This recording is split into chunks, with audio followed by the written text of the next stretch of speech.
Hello，歡迎收睇我哋今集海賊頻道啊！經歷咗一個禮拜啦，我相信咧大家嘅情緒咧可能都同我一樣啦，都好沉重，因為咧前排大埔嘅火災啦，經歷咗嘅一段咁嚴重嘅事故之後咧，相信大家都有一個可能仲喺一個好傷心嘅情況底下嘅感覺啦咁所以今集咧我哋海賊頻道咧就唔係介紹 One Piece 嘅俾大家嘅，咁我將會介紹嘅嘢係啲咩咧？因為咧根據我做船呢10幾年嘅經驗啦，我好希望可以分享到我嘅經驗咧，去俾大家，提高大家一啲嘅防火意識嘅。咁我哋今集就係介紹一啲防火或者逃生嘅嘢。先同大家講下啦。咁我相信船咧同大家住嘅大廈一樣啦，都會有一啲逃生嘅表嘅。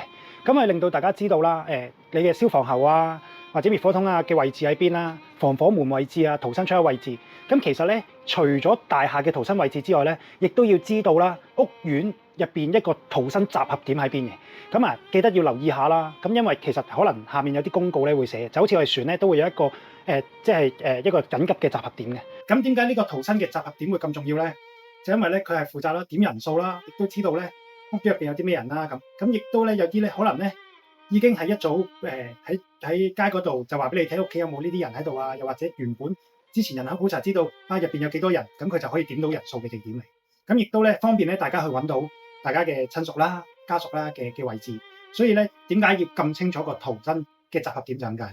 啦。如果唔好彩好似之前事件咁發生嘅時候咧，個警鐘唔響咧，我哋船咧其實都會有一套嘅系統啦，去輔助嘅。譬如我哋會大聲嗌啊、敲鑼敲鼓啊，咁呢一啲嘅嘢，即係盡量咧發出聲響話俾人聽火燭。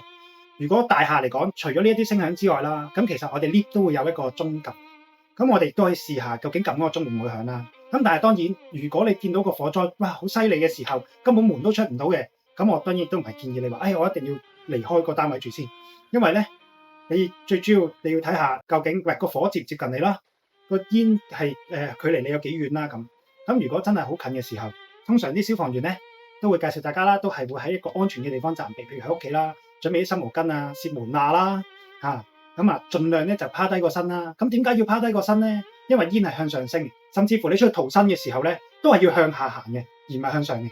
咁所以咧，煙係真正係會導致一個生命危嘅主要原因嚟嘅，反而火最多係燒傷啦。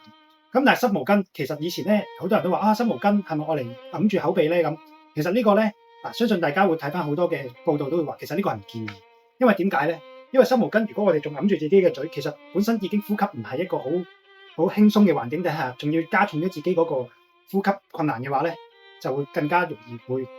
導致窒息㗎啦。咁所以咧就唔建議。咁但係點解會話用濕毛巾咧？咁